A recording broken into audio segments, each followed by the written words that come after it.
بانی پی ٹی آئی کی اہلیہ بشرا بی بی توشہ خانہ 2 کیس سے ضمانت پر رہا۔ بشرا بی بی کو جیل انتظامیہ نے روپکار ملنے پر رہا کیا۔ رہائی کا عمل جیل سپرنٹینڈنٹ کے کمرے میں مکمل کیا گیا۔ بانی پی ٹی آئی کی اہلیہ کو ریالہ جیل کے گیٹ نمبر 5 سے روانہ کیا گیا۔ اس موقع پر سیکیورٹی کے سخت انتظامات کیے گئے تھے۔ اسلام آباد ہائی کورٹ نے گزشتہ روز بشرا بی بی کو توشہ خانہ 2 کیس سے رہا کرنے کے احکامات دیے تھے۔ بشرا بی بی نے مجموعی طور پر 9 ماہ کا عرصہ جیل میں گزارا۔ Chairman P T I barrister Gohar کہتے ہیں امید ہے اب بشرا بی بی کو گرفتار نہیں کیا جائے گا۔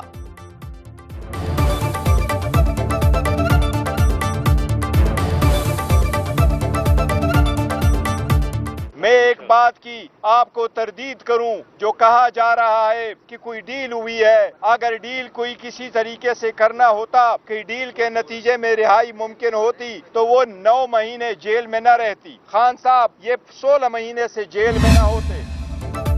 نیب ترامیم سے متعلق سپریم کورٹ کے فیصلے کے بعد احتساب عدالت سے بانی پی ٹی آئی اور بشرا بی بی کے خلاف توشہ خانہ 2 ریفرنس ایف آئی اے کو منتقل ہوا۔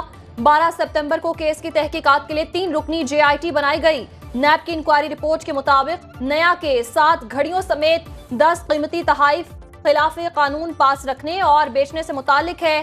بانی پی ٹی آئی اور ان کی اہلیہ کو اس ریفرنس میں نیب نے 13 جولائی کو گرفتار کیا۔ کیس میں اسپیشل جج سینٹرل اسلام آباد کی عدالت میں 2 دن بعد 26 اکتوبر کو فرد جرم عائد ہونے کا امکان۔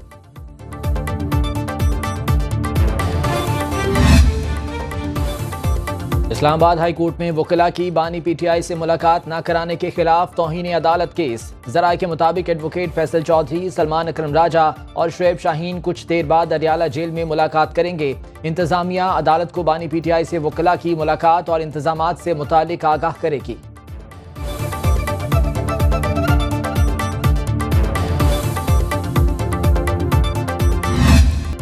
پاکستان سٹاک مارکیٹ نے تاریخی بلندیوں کو چھو لیا۔ انڈیکس نے 89,000 کی حد عبور کر لی۔ انڈیکس میں 1931 پوائنٹس کا اضافہ، 89,126 پوائنٹس پر ٹریڈنگ۔ کرنسی مارکیٹ میں روپیہ مستحکم، ڈالر 277 روپے 74 پیسے میں فروخت۔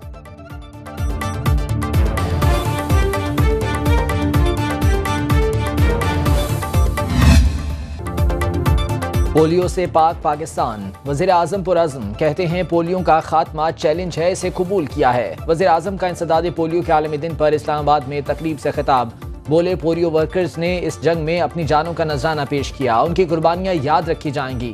وزیر اعظم نے تقریب میں بچوں کو قطرے پلا کر پولیو مہم کا آغاز کیا۔ پولیو ورکرز میں شیلڈز بھی تقسیم کی گئیں۔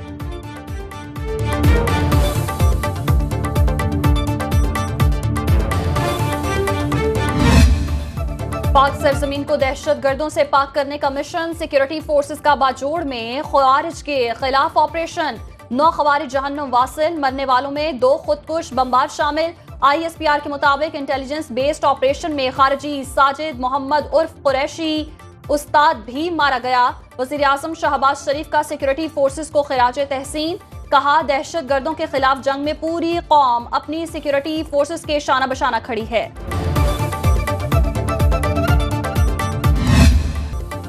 Army chief general Syed Asim Munir کا پاک فضائیہ کے آپریشنل ایئر بیس کا دورہ۔ آئی ایس پی آر کے مطابق army chief general Asim Munir نے پاک فضائیہ کی جاری کثیر القومی مشق انڈس شیلڈ 2024 کا مشاہدہ کیا۔ سربراہ پاک فضائیہ air chief marshal Zaheer Ahmed Babar Sidhu اور سربراہ پاک بحریہ ایڈمرل نوید اشرف بھی موجود تھے۔ آرمی چیف نے انٹر سروسز تعاون کے اہم کردار پر زور دیا۔ Air chief marshal Zaheer Ahmed Babar Sidhu نے جدید ترین ہتھیاروں کے نظام میں شمولیت کی کوششوں پر بھی روشنی ڈالی۔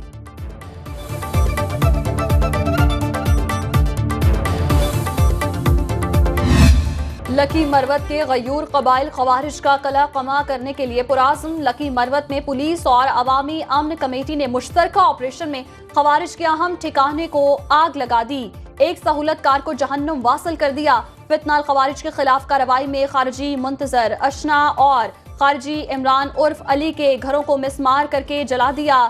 خارجی منتظر اشنا کا چھوٹا بھائی فائرنگ کے تبادلے میں مارا گیا۔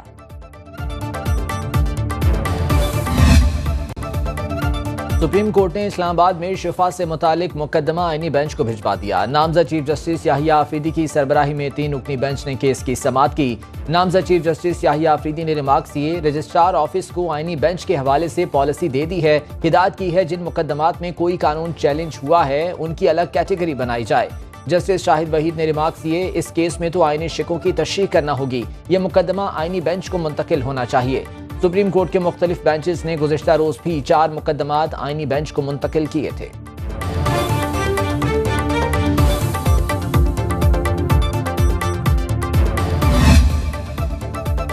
چیف جسٹس پاکستان قاضی فائز عیسیٰ کے مقدمات کی سماعت کا آخری روز، چیف جسٹس نے 10 مقدمات کی سماعت کی، 4 مقدمات کے فیصلے اور 6 کو ملتوی کیا۔ بینچ چیف جسٹس قاضی فائز عیسیٰ، جسٹس نعیم اختر افغان اور جسٹس شاہد بلال پر مشتمل تھا۔ عدالتی عملے کے مطابق کل سپریم کورٹ کے بینچ میں بیٹھنے کی کوئی کاز لسٹ جاری نہیں ہوئی۔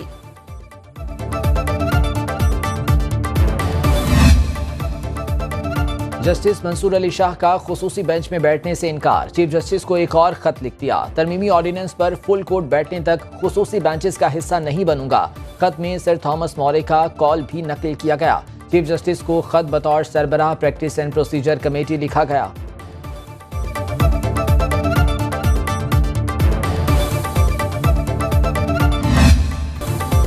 جو اختیارات آئینی عدالت کو ملنے تھے وہ آئینی بینچ کو مل گئے۔ 26ویں آئینی ترمیم کو بھی اسی طرح نشانہ بنایا گیا جیسے 18ویں ترمیم کو بنایا گیا۔ Chairman Peoples Party Bilawal Bhutto Zardari کا برطانوی نشریاتی ادارے کو انٹرویو، بولے بار بار لوگ میڈیا پر تبصرہ کر رہے تھے کہ آئینی ترمیم کو متنازع بنائے، آرٹیکل 8 میں تجویز کیوں، کہاں سے آئی، یہ بتانا چاہتا ہوں۔ حکومت چاہتی تھی فوجی املاک پر حملہ کرنے والوں کا ٹرائل ملٹری کورٹ میں ہو۔ لوگوں نے چیف جسٹس قاضی فائز عیسیٰ کو متنازع بنانے کی کوشش بھی کی۔ ملٹری کورٹ سے متعلق سپریم کورٹ نے آئین کی تشریح بھی کی۔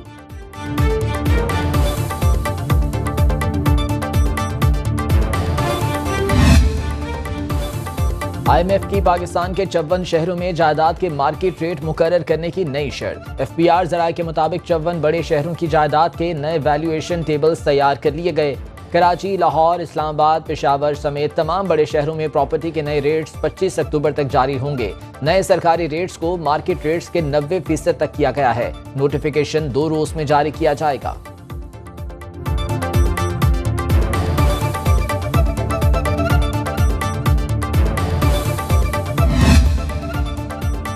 پاکستان میں تنخواہ دار طبقے پر مزید ٹیکس نہیں لگا سکتے، صنعتی شعبہ بھی ٹیکس کی زیادہ سے زیادہ حد تک پہنچ چکا ہے۔ وزیر خزانہ محمد اورنگزیب کا فرانسیسی نیوز ایجنسی کو انٹرویو، بولے PIA اور اسلام آباد ایئرپورٹ کی نجکاری نومبر میں ہو جائے گی۔ قومی ایئر لائنز کی بولی میں حصہ لینے والوں کو جانچ پڑتال کے لیے مکمل سہولت فراہم کی جائے گی۔ نجکاری میں اب مزید تاخیر نہیں ہوگی۔ Islamic Trade Financing Corporation Pakistan کو $3 ارب کا قرضہ فراہم کرے گا۔ واشنگٹن میں وزیر خزانہ محمد اورنگزیب کی اسلامی تجارتی مالیاتی کارپوریشن کے وفد سے ملاقات۔ وزیر خزانہ Muhammad Aurangzeb Fitch rating agency کی ٹیم سے بھی ملے۔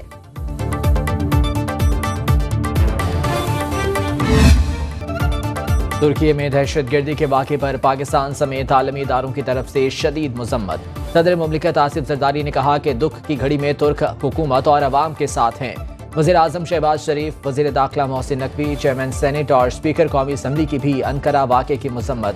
امریکی قومی سلامتی کے مشیر جان کربی، سیکریٹری جنرل اقوام متحدہ اینٹونیو گوتریس، نیٹو، یورپی یونین، روس سمیت دیگر ممالک نے بھی مذمت کی۔ انقرہ میں دہشت گردوں نے حساس ادارے پر دھماکہ خیز مواد پھینکا تھا۔ دہشت گردوں کی کارروائی میں 5 افراد جاں بحق اور 22 زخمی ہوئے۔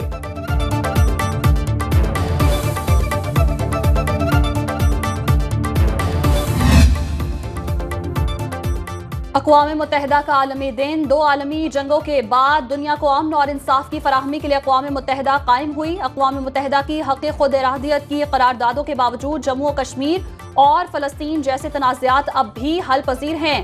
وزیر اعظم شہباز شریف کا اقوام متحدہ کے عالمی دن پر پیغام، کہتے ہیں اقوام متحدہ چارٹر کا منصفانہ طریقے سے نفاذ بھی ایک بڑا چیلنج ہے۔ آج کا دن ہمیں اقوام متحدہ چارٹر کے اصولوں اور مقاصد کے حصول کے عزم کا اعادہ کرنے کا موقع فراہم کرتا ہے۔ آزاد کشمیر کا آج 77واں یوم تاسیس منایا جا رہا ہے۔ 24 اکتوبر 1947 کو مسلمانوں نے ڈوگرا راج کے تسلط سے ریاست کا ایک حصہ آزاد کرایا تھا۔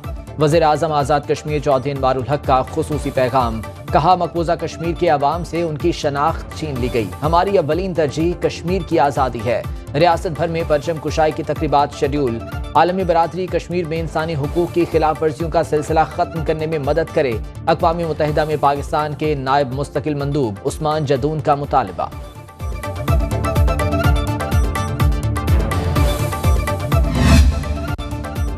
رواں مالی سال حکومت کے اخراجات میں 2% سے زائد کا اضافہ ہوگا۔ IMF کی رپورٹ کے مطابق سرکاری اخراجات کا تخمینہ مجموعی قومی پیداوار کے 19.3% تک پہنچ جائے گا۔ آئندہ مالی سال اخراجات GDP کے 21.4% پر پہنچ جائیں گے۔ قرضوں کے بارے میں IMF کا کہنا ہے ایک سال میں قرض GDP کے 71.4% سے تجاوز کر جائے گا۔ بڑھتے اخراجات اور قرض کے باعث حکومت مالی مشکلات کا شکار رہے گی۔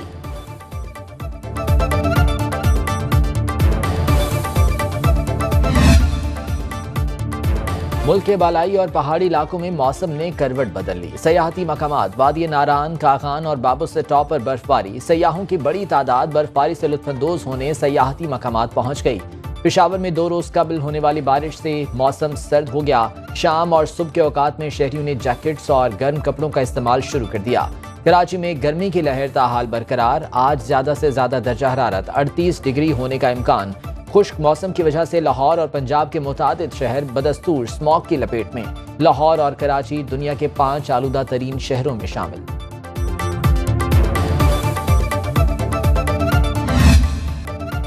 بے لگام اسرائیلی افواج کی جارحیت نہ رک سکی۔ غزہ، دیر البلح، جبالیہ سمیت کئی علاقوں میں مسلسل کارروائیاں۔